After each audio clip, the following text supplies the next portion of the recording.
So, this week I was reintroducing myself to the psalm again, and what I found very interesting is that when the Bible says, "You take me to green pastures,"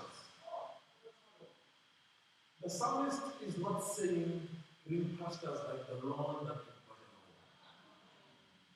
home altogether. I was listening to an archaeologist and a theologian who has gone to the area where shepherds and where David was approximately writing this psalm. And where he writes this psalm is a place that is a desert area. Terribly desert area. However, in the air there is moist, there's humidity altogether. And that humidity acts on the land itself. And then closer to the rocks, or underneath the rocks, there will be a small, or there will be spots of grass growing from there altogether. Then, according to ancient Near East literature, what I say, ancient Near East teachings, then the shepherd will take the sheep to that area. So when the psalmist says, "You will lead me to green pastures," it's not necessarily green pastures.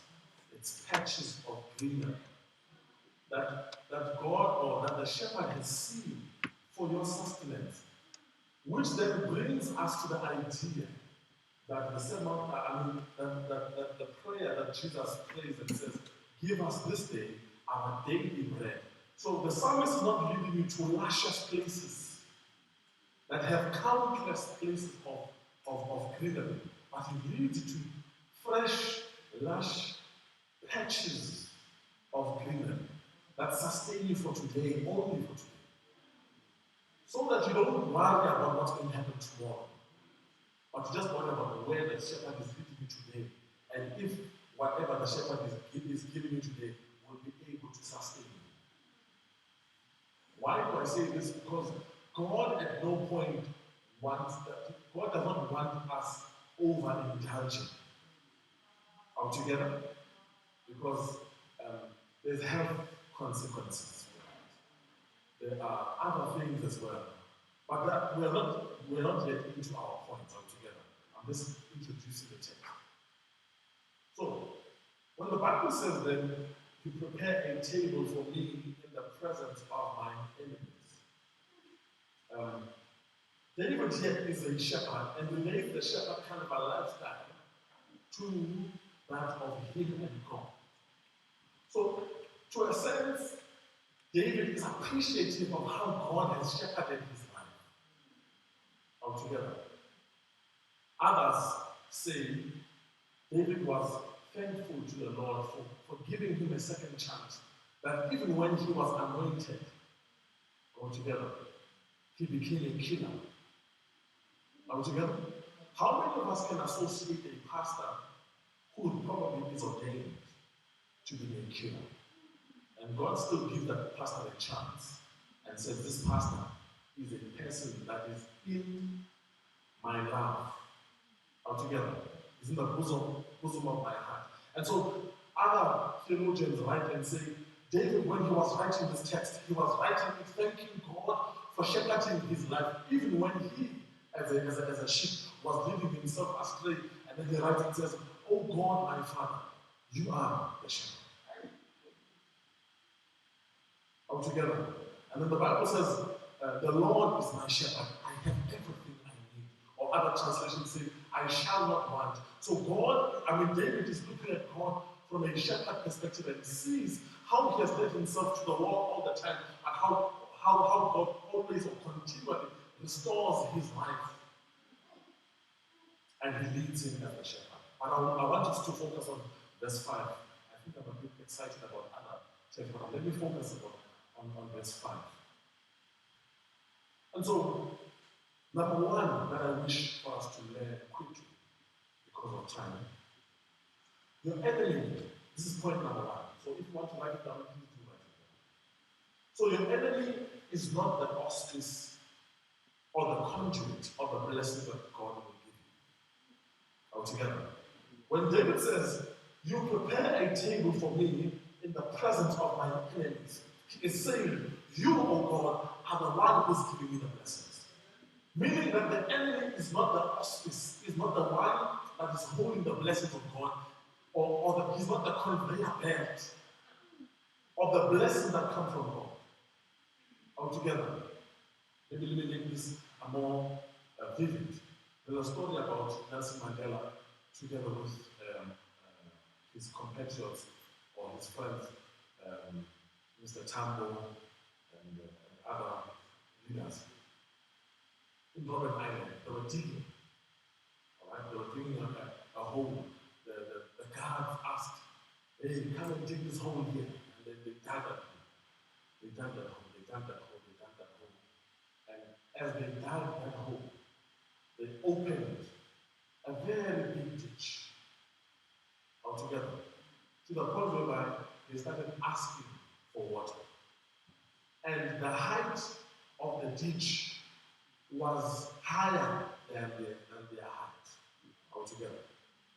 Then one day, Nelson Mandela is in a restaurant, I think as a president or about to be president.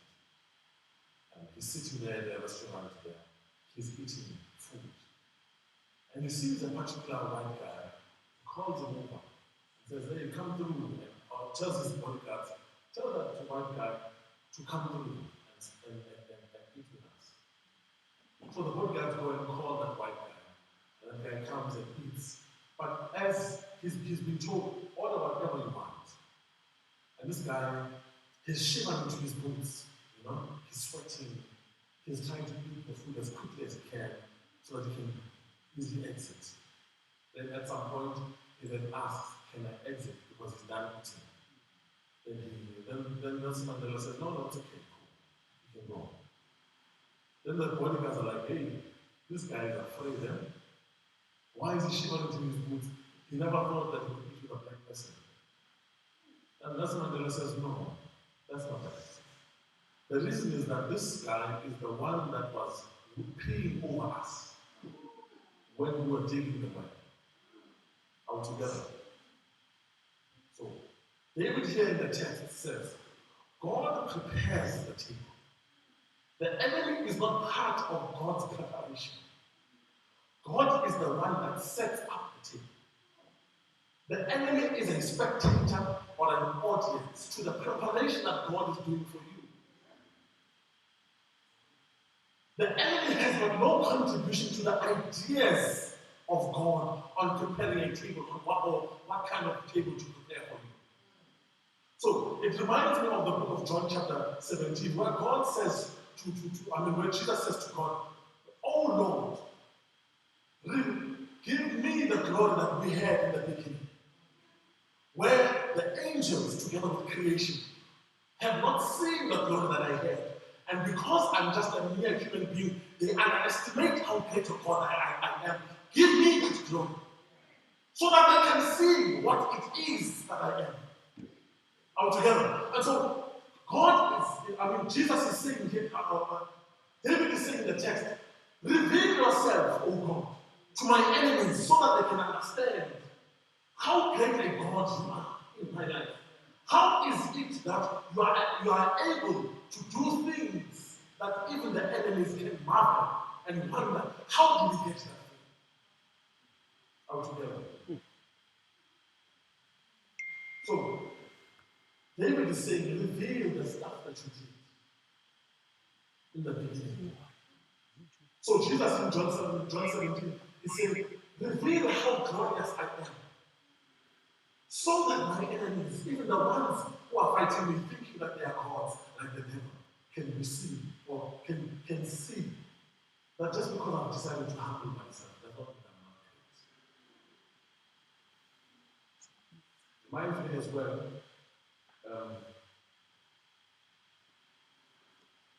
okay. So maybe let's put it in a practical manner and say, many who at first used to pee on me, alright?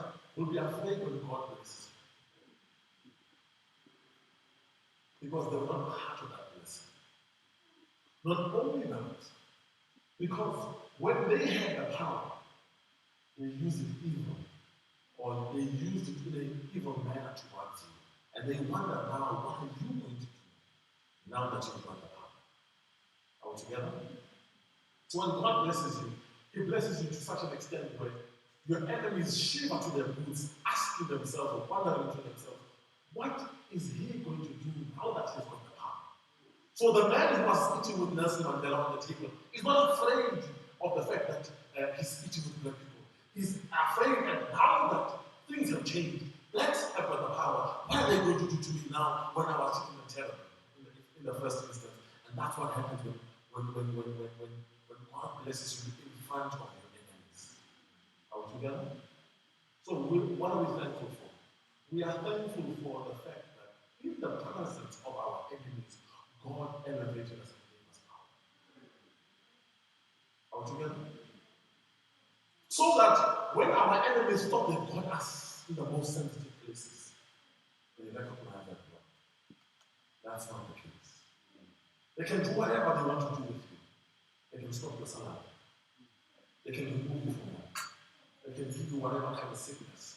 But when God blesses you, they've got nothing to do. Because God changes and turns the wheel over, and they find themselves at the bottom because God has elevated you to the top. Let me quickly rush to the second point, and then we'll have a special answer. Your enemy, number two, must want you being blessed by God. I know these are very mundane points, okay? But I'm going to dig deep into them so that you can understand how heavy this thing is. Your enemy must watch you being blessed. So the Bible says, you prepare a table for me in the presence of my enemies. Ray Charles wrote a song called Cadillac Car. Alright? As he wrote that Cadillac song, it was a hippie and jumpy song. That then was changed by the white man. Alright? The white man changed it into a slow jam because they said to themselves, we cannot be entertained by a black person, by a Negro, to the point where we lose ourselves. Whites in the American area were unhappy with how they were dancing to a black man's or to a Negro song. And then they changed it. And they removed even his rights. Alright? They changed it and they took his song and they dialed it down. Even the whites at the time were unhappy with that idea. But they knew what was going on.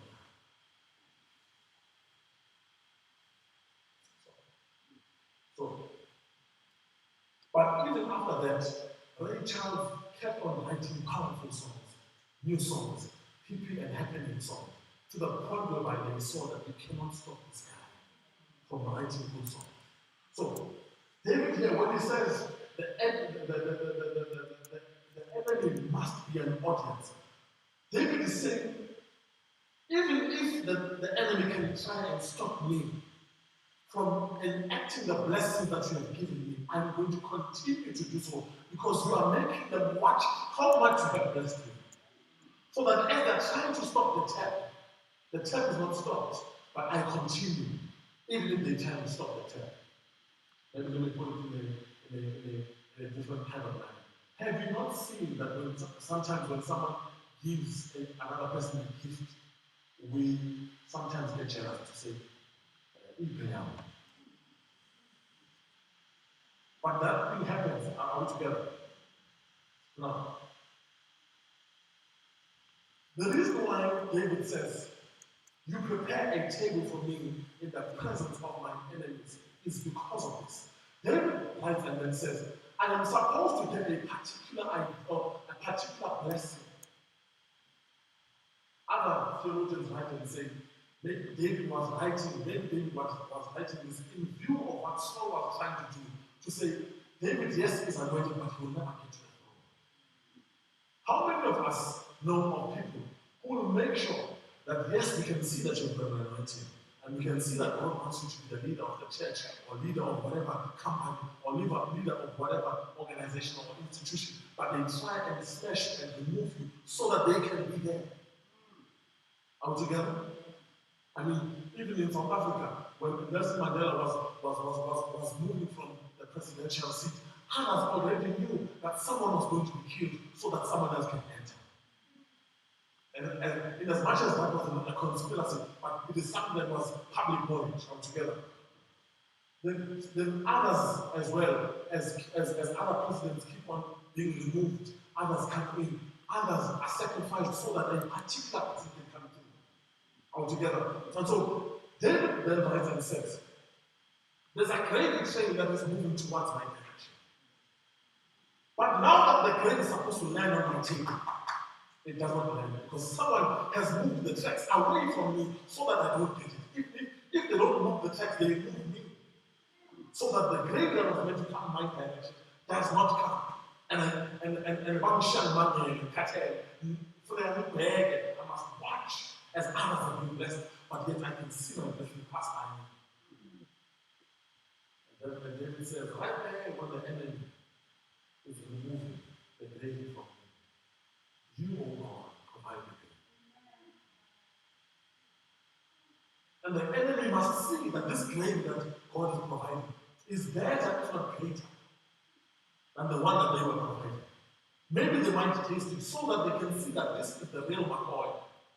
Because there are many enemies who can say, no, God can bless it, but you will never be the same. Are we together? Maybe sometimes, it's not in the text altogether.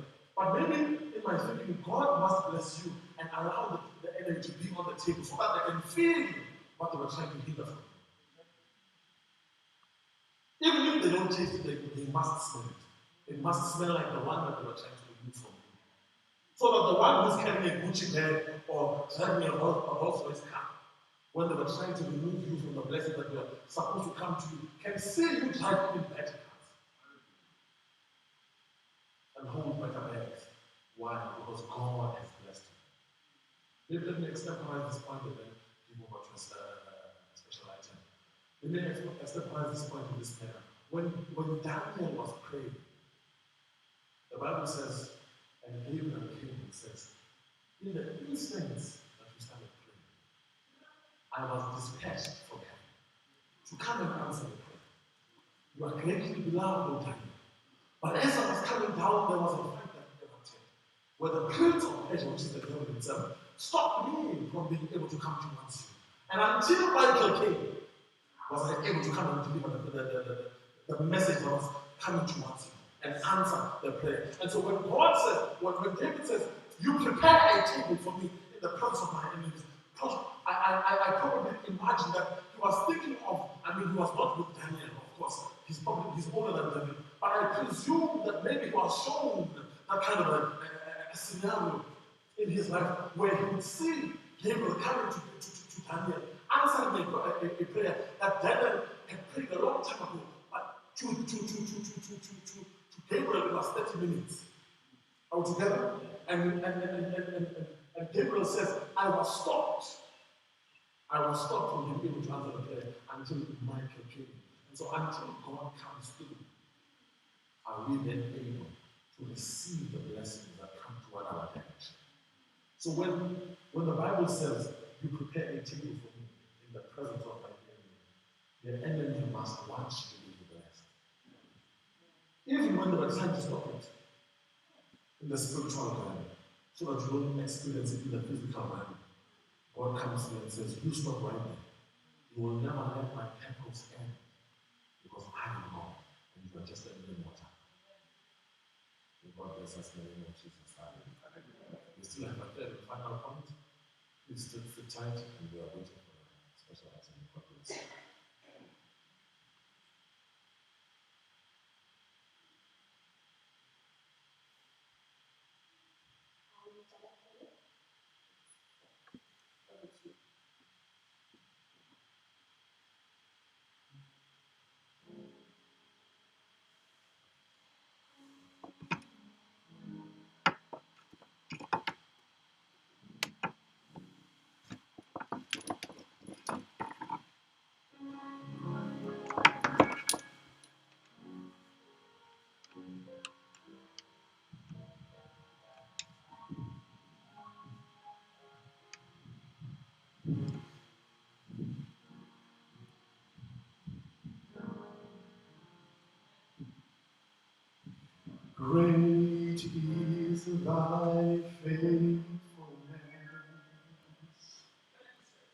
God our Father, there is no shame, a turning wheel, because thou changes not, and thy compassions they fail not. As thou hast been thou forever will be. Summer and winter and springtime and harvest, sun, moon, and stars in the causes above. They join me on nature in manifold witness to thy great faithfulness, mercy, and love. So great is thy faithfulness, yes, great is thy faithfulness, 'cause morning by morning the mercies I see, and all I have needed, thine own hand has provided. So great is thy faithfulness, yes, great is thy faithfulness, yes, great is thy faithfulness, Lord, unto me.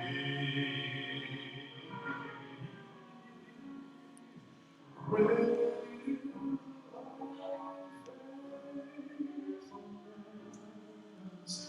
Lord, to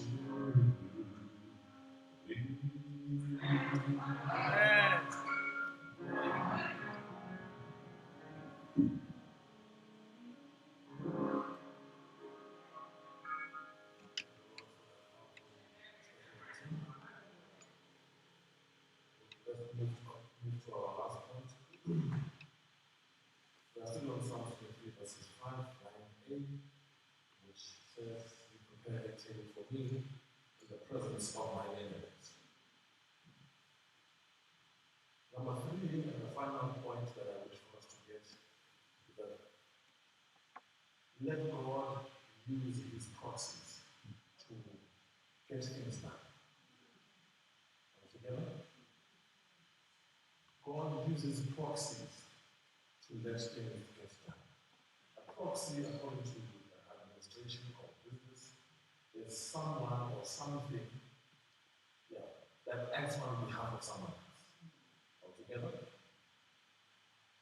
I'm not sure if this example that I'm going to use here is not a conventional example. It's for those who usually watch Netflix. So, on Netflix, there's a series they call Iron Fist. Alright? In Iron Fist, you find there's a story of a young guy who got into a plane crash with the parents. As he got into a plane crash with the parents died and he survived. Okay? In a place called Kunlan. It's unknown, but yeah, it's in the Chinese areas. A place called Kunlan. And he then later on comes through and he wants his father's, or he does not want his father's birthright, or his father's goods, or whatever, but he ends up getting it. And in that, what happens is this, that he falls in love with someone who is so. Who then he decided said, let me do a lunch for them. He calls people and he does a lunch that for the lady is too high end, is class altogether. But for him is normal because it comes from that environment. So he calls the butler, has a proper chef done the food, everything. There's a proper dining table, the whole shebang, the whole works, and it's beautiful, it's great. And the guy says, hey, let's have lunch. And he takes it from her, and the lady is wondering, lunch? This can't be lunch. This is something too serious. I mean, I'm not even dressed for the occasion. They are both not dressed for the occasion. The guy says, no, it's okay. This is what I'm used to, so relax. But the lady, because she knows what this means, is quiet. But that's not where I'm focusing. I'm focusing on the fact that this guy called people to do this thing, but it is his idea altogether. So, David, of course, says God does the preparation. Okay? But we don't argue with it. However, my question is a theologian, and maybe you should ask that question as well. Is how many of us have seen God come down and tell us, and we take the cloth, lift up the table, and prepare and all of that? Do you understand what I'm saying? I'm not saying God is incapable of doing these things altogether. I'm saying God is able to use carpenters that listen to him, chefs that listen to him, butlers and drivers that listen to him, that can transport whatever blessing that he needs to come towards you and be in your presence altogether. But let's move with the text and say, maybe God is the one that does it, because the text says God is the one that does it altogether. But my idea says, or my thinking says, because God is not, has not come physically to do that, we know that he will do it in the time of the end when he comes to the cloud of glory and he will eat the Lord's Supper in his presence altogether. I know that for a fact. However, I want to ask you a question. How many of us have seen God do this particular thing? Then I want to then suggest and say that God is able to use people that listen or are attuned to his word to come and deliver the blessing that God has for you in your presence, and he uses them as his proxies. The glory does not go to his people altogether, but the glory comes to God. That's why even the angels in the book of Revelation, when John wants to worship an angel, the angel says, no, God, don't do that. I am a mere mortal. I'm a mere servant, just like you. The glory goes to the Father altogether. And so, to use his proxies to give us the blessing that comes from God. For the proxies are not the blessing, or are not the blessing giver. It is God through the proxies that is giving you the blessing, so that you can understand that the blessing comes from God. How many of us have prayed for something, and the following day or a couple of minutes later, that thing that we have prayed for comes through someone who doesn't even know that you needed that blessing altogether, and that person comes with that blessing and gives you that blessing, and they don't know it and they don't understand that you have been praying for this thing, and as you have been praying for this thing, God has brought it towards you. So what the Bible says, you prepare a table for me in the presence of